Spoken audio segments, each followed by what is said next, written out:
Welcome back, and we are still live from Oslo Business Forum. Now let's talk about the future of tech. Organizations across the globe are ditching the 5-year plans and long-term strategies and are diving into more agile approaches. With me here today I have Tor Haugnes, professor in strategy and innovation from BI, serial entrepreneur and brand expert Anniken Fjellberg, welcome, and Kristian Kolstad, CTO in Simployer. How can you really plan ahead with all the technologies at hand, but at the same time stay relevant at the current? So you ask me? Yeah. Yeah. Well, I think you can't plan, but you can kind of be agile to what happens, and you try to adjust and learn from what you are doing. That's probably the best answer I can give.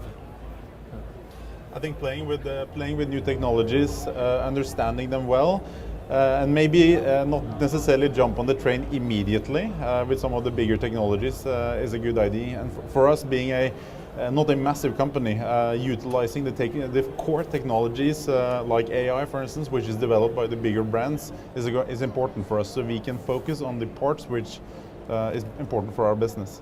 But you touched upon it because you said you shouldn't jump on all the trains. But when do you know when to stop and just wait till the next train arrives? I think it's about experimenting. You need to experiment with different approaches, and you can do that in different rooms.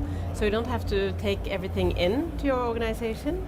You can also go outside to explore with, for instance, incubators and accelerators and other areas where you have RD&I going on. Startups are more eager to play with new technology, but how can more set and solid companies learn from the agile approach that startups do have? I think be with them, be where they are. For instance, co-working spaces and places that I already mentioned, incubators and accelerators, but also invite them into your company. So this speed dating going on in conferences like these, for instance, is a very good idea to participate in, or have someone speed date you with their members in a co-working space or that kind of community. That's a very good activity. I said in the introduction that people are ditching the 5 years plans, but what about the cycles in business planning and the tech cycles? How does that really play together? Because they're quite different.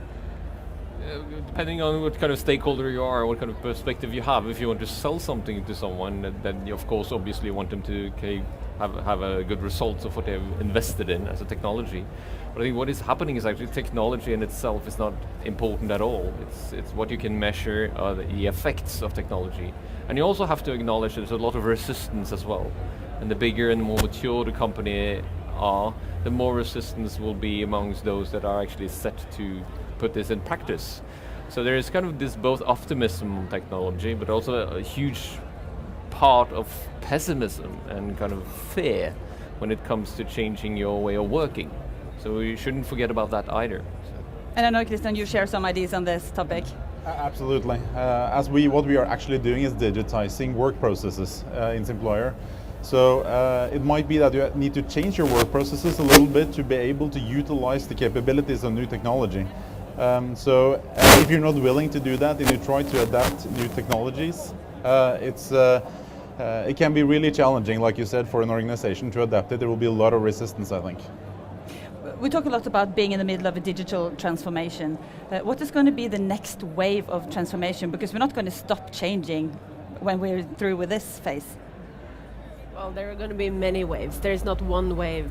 So I think it's the ability to cope with multiple waves at one time. And we just had a great talk from Kostas on stage talking about this, how to build an agile organization that is able to sustain that kind of change level. And he mentioned autonomy, which is a kind of scary word for leaders, but I think more and more important to enable your staff to be autonomous within the strategy. And I mean, when it comes to lifelong learning, it's a theme that's been going on in all the conversations we have had today. And you're from a learning perspective. What are the things that the schools need to take in to be able to give that education to the students? Well, we have to understand that the complexity is increasing, so it is impossible to kind of pinpoint to what exactly it's needed and what kind of. It was easier 10 or 20 or 30 years ago. You can write a book about it and everyone read it, and then everyone can do it. But these days, when these systems and all these kind of things are kind of coming together, I think it's really hard to say.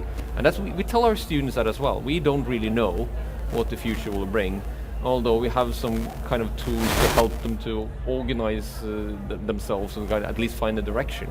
But do you think that the students of today are more open to be okay with not knowing? No, I don't think so.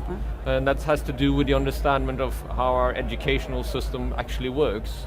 Because it's actually those that succeeds in the education system that follows the kind of the track on higher education. And those are actually not the persons that will ask questions. It's the dropouts and those that follow their own path that we actually should listen to and integrate more into, the big businesses. But they hesitate to employ them because they look upon them as threats. That's also an interesting question, isn't it? Turning the threats into opportunity as well. Yes, of course. Finally, we just have to ask you a question. What new technologies do you think that we need to adapt to now in the nearest future? Well, I think we need to befriend the technologies that will just surround us with voice and ultrasound. That's a kind of a physical new thing to navigate in. And I'm not sure what's going to come, but test it out and implement it in your own value chain, whatever is there, and play with it. I think it's important to demystify as much as you can, and you only do that by trying it out. And I think it applies to every employee, to the extent you can do that, but actually have a trial room, have people come in and put on the glasses and have the gloves and play with it. And see what's in it. See what's in it. Thank you so much for participating. It was a pleasure having you here at Simployer TV.